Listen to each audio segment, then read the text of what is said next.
This is AI Storytime Theater.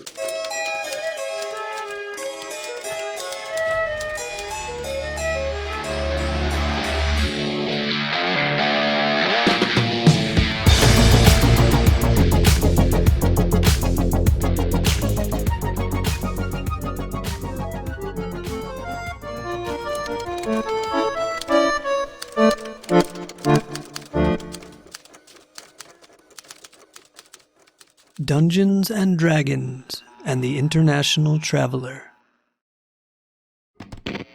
I was 20 years old and fresh out of college when I made the decision to travel the world.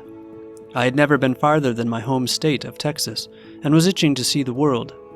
Through an online forum, I connected with a fellow D&D player who was also planning an around-the-world trip. He invited me to join him in Cambodia, Vietnam, and Thailand. I jumped at the chance and spent the next 2 years globetrotting. The first few months were amazing. I was living the dream, traveling the world, and playing Dungeons and Dragons with my childhood friend. But then, something went wrong. The guy I was traveling with started acting strange.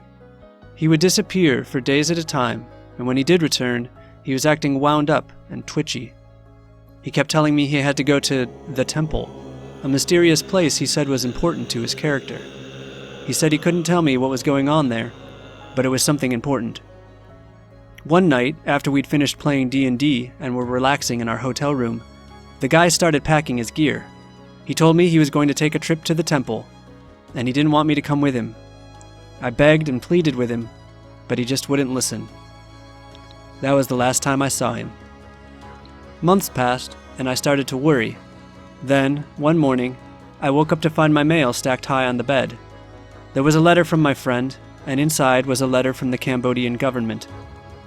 He'd been arrested for gaming illegally and was being sent to a prison in Thailand. I flew to Thailand to visit him, but the prison was just as he'd described it.